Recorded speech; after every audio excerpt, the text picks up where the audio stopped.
Good afternoon, YouTubers. Tio here, Simplistic Fishing, back at you with another Lake Texoma breakdown. We're going to go into episode 2. This kind of covers, I would say, zones 2 and 3. We're going to see how far we can get. I'll try to set a time limit around 20-25 minutes for this one, see how far we can get up there. But I think this is really going to help you. If you missed out the other videos, make sure to go look at the lake breakdowns, the playlist out on our channel. It will talk to you about all of the Google Earth waypoints we found on Lake Texoma, which were thousands, I think. I don't know, maybe not thousands, but it was close to 1,000, if it wasn't more than 1,000. And then now we're moving over to the offshore side. So we talked about it in episode 1, down by the dam and over on that side. We're going to swing around and we're going to hit the Eisenhower State Park area. We're going to talk about that area today and then all those areas around there. So stick around. Hopefully, I got some good stuff for you. Here we go.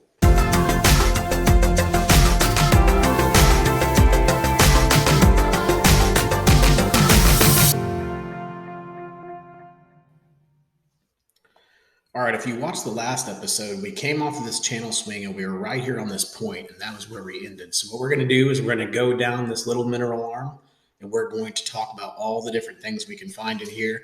Probably circle back up around the top of this, see what we can find up here, and see how far we can go. We'll give it about 20-25 minutes, and then we'll cut it off. So let's go ahead and get started. So right off here at this point is where I talked to you guys about that little turn in. It's also a main lake point for stripers and things like that. As we get back in here, back here by this huge marina or whatever it is, I guess this Grand Pappy Point Resort and Marina, I didn't see too much offshore stuff. Now, remember, I did the Google Earth waypoints, and there's tons of rock formations and all kinds of good stuff to fish around here. So just because it's not offshore doesn't mean that I didn't find anything here. There were some good spots. I do like this area right here, but it's so deep, 30 foot, kind of to 24 foot. Maybe go and scan that and just check it out. That may be a good spot. But then moving over here, I like this point a lot better because it has a lot shallower top. So the top on this point is only 10 foot, and then you have the break. So definitely fish right around in here. I think that could be a really good area for you. And then moving back here a little bit further away from that marina, back here by this parking lot, get my fingers to work here. There was a nice little cut right here, or a nice little flat that came off and then moved you over right here to this nice little drop off. So take a look at that area right there. That one looked interesting because it was in the back of a cove. So I did like that. And then there was obviously a fish marker there as well that says that there's drop off right in there as well. So definitely take a look right there. You can see it on the map pretty clearly. And it's even more interesting when a local or someone who's fished the lake has put a mark there for you. You got a pretty decent flat right here off the edge of that point, but then coming over here, again, you've got a really sharp break. I mean, look, you're 36 feet. Let me pull this in to show you guys. Right here, you're at 8 feet, and then about right here at 21 feet. So you've got a really major break going on right here, just right in that area of that bank line. So definitely take a look at that. Then we're going to move on down and get into this pocket down here. And what I really liked about this, kind of the same thing, it sets up just like the other one, where you've got some really sharp breaks right here, right off the edge. So definitely take a look at that. We may have even marked it with Google Earth waypoints. And then when you're here, slide over and see if anything is relating to that roadbed. So there's a roadbed right in here. And same type thing, you've got the shallow flat, and then boom, a major drop. But this one, you got a roadbed by it too. So definitely take a look at both those spots. And then when you swing out here, a couple things that looked interesting. This is a little turnout here that also makes like a little point with a nice little flat top on it. So mark that because that could be interesting as well. And then moving on down, let me zoom back out here so you can see where I'm at. Moving on down to right in here, another little flat top, about 6 feet on the top, and then a really good drop off right in that area. So good spots to look anytime you see things like that. If we move back in here, kind of the same type thing. You got a flat top. This one's only about 6 feet on the top. And then you got that break over on both sides. You got the break here on this side, and you've also got a really big break right here on this side. So right in this area can be a really good area to look at to try to locate them. All right, so I'm going to move on back down. And then as we get down in here, not seeing too much, but I did like this area right here. And basically, it's like two little shells, but if you look really closely, it stays 12 feet just right in this area, right in here. So just scan in there and see if there's anything there. It's not very obvious to the naked eye, but you can kind of see it right in here where it kind of gets flat, and then you've got a little drop right there off the side. So take a look at that. And then also up here off of this point looks really good. You got some really good drops off both sides, a nice flat top right in here as well. Always like those flat tops that you can find. They're definitely always good for sure. So then moving over here, I'm going to keep coming down. Next thing I found was right here. Again, you got this little turn in. You know I like those things. So you got, it almost looks like a creek channel swing right here is what it looks like, but I know it's not. But anyways, you got a break right in there. You got that turn out, and then when it turns in right here, you got a real good drop right off of the bank line. So right there where I put that marker at, plus you got a creek bed nearby, so you could have some debris or stuff maybe possibly in this area. So I would definitely go over there and check it out, see what you can find. And then moving back here, not really necessarily, I guess you could still say it's offshore, but right here, it looks like the creek bed actually comes up and hits the bank line right in this area. So if I were fishing back in here, I would definitely look right in this area, right along that bank line right there. All right, so I'm gonna move on up. You can see here where we're at. We're kind of in the first little arm that was back in here. So I'm gonna keep moving further back. So another fishing icon that was back there, but what I really liked was this little top of this flat point that comes out. A little secondary point with a creek bed nearby. That's always good with a flat top. So definitely in there, look there. Also, as we're moving back up here, we get in here by this. Let's see what marina says, Lighthouse Resort. I like this right here. So see how it has a flat top right here at 14 feet, just right in that area. And then you've got your break, plus you've got another flat top here. So they could be here and feeding up here and setting off that, or they could be feeding down here and breaking off further down. So anywhere right in here looks like a good spot. They got two good feeding tables right there for them. Also right here, you've got a really sharp break coming off of this little point in here as well. So you'd want to look at that. Let me zoom that in for you so you can see it right there. Also go back in here. Right here is a pretty good break as well. This lake has tons of these things. Now I like this flat point that comes out here as well, 10 to 15 feet, big secondary flat top point. Could be a good area to look in the fall, but didn't see anything necessarily that I could really mark for you guys as far as any big breaks or anything like that. But it is a good, nice point with a good flat top on it. All right, so we're going to move up here to Little Mineral Resort, and a couple things that I found around here. One is this right here. So again, you got a point with a flat top with major breaks. You could also come out here off of this point, see what you can find out here. Firehouse pump is what that says. Come out here and take a look at that.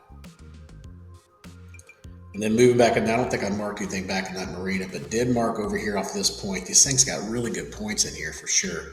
Like I think I may have even mentioned the Google Earth waypoints that if I were to fish, I would probably fish either where we just did the last video or right here. I think right here would probably be my primary spot I would start. Just with all the marinas, everything, there's just lots of good stuff to fish around. But right here, if you look at this point, it comes out. It's got a real shallow top on it, 7 to 8 feet, pretty skinny. But it's got a really good turn in that's right here with a really sharp break. So definitely take a look at that, and then you'd want to fish and scan around the top of that as well and see if they're up there feeding. All right, so then we're going to move back in here to this pocket or cove, whatever you want to call it. Same type thing, little secondary area with a flat top on it that comes off and has some really good break. And then moving over here, we've got same type thing, the nice good flat points that come off, secondary points. Could be great feeding tables come fall time. You got another one here as well. This one looks really cool because it comes out, has one here at 8 to 9 feet. And then come out here, it's got a pretty good top one at like 13 feet, and then it breaks off, starts breaking off pretty good. So off the edges of these points can be good, and also anywhere where you see those little turn-ins or turn-outs, either one. Both of those can be good. All right, right here, same type thing. Got a point that comes out. The shallowest part of that point is what I picked to put the marker on because it's kind of in that zone that I like, that 12 to 20 foot. So I put it right in here, but they could be anywhere in this area. And you also want to go over here and look right here where this break is, because you're basically going from 6 feet to about 17 feet. You got kind of another table that's right here before it drops again. So this area in here, you'd want to do a lot of scanning to see what you can locate in there. So now we're going to move on back. We're going to go up here. We're going to swing out. We're main lake now, boys. We've made it past there. So we're definitely getting this done faster than we did the Google Earth waypoints. There were so many of those. So then move it up here, like this little break that's right in here. There's also a marker someone put in there. So I went ahead and marked this. It's got a real good break with the creek bed nearby. Same thing here. You've got another little point. Good sharp breaks right in here. So this looks like it's got something going on right in this area. Plus you've got the creek bed as well. So look at these. Also come over here and look at this side as well. Anytime you see those creek beds or creek channels, you want to look at those.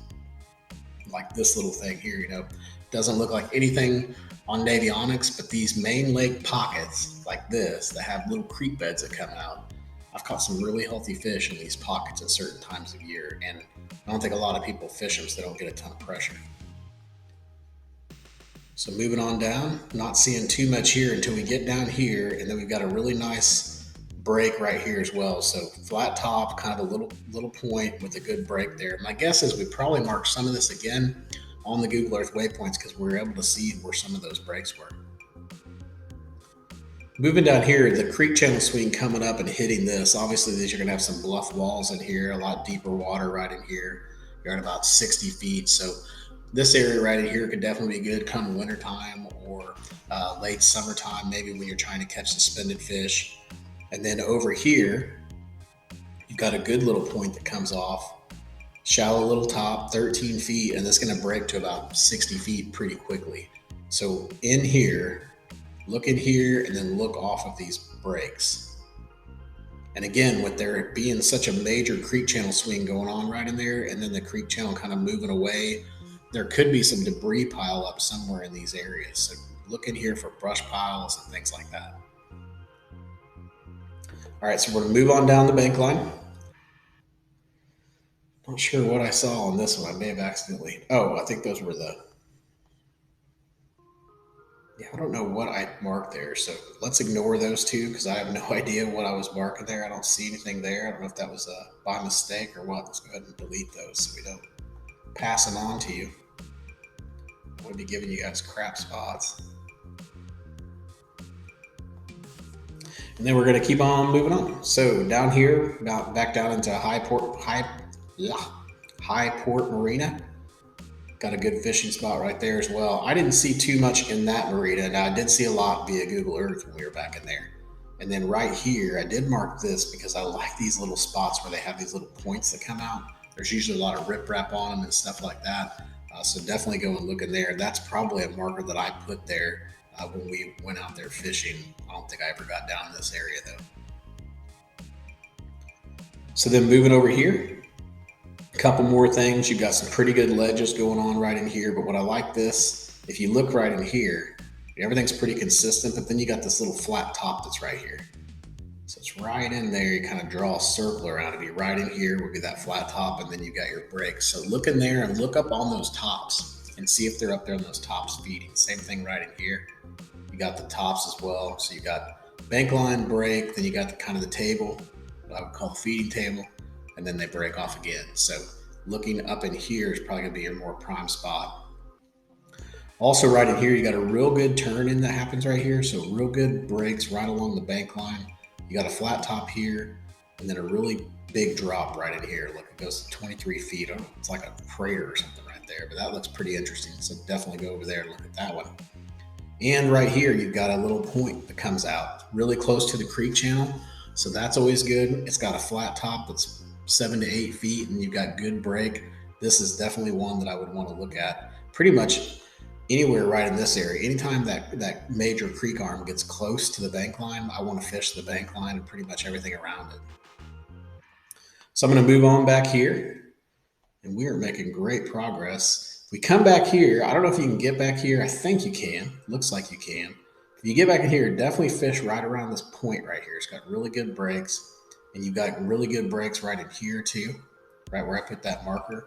and you got a roadbed back here that you could fish. So you got a couple different things going on right back in that area. I just don't know where that, it says there's a swim area. I'm not sure where that's at, but if you can, take a look at the roadbed, little break right in here, and then right here off of this point. If we get further back in here, you got kind of the same thing again. I think these markers are coming over from my Google Earth stuff because that's not a good mark either. Got another one right in here that looks really good.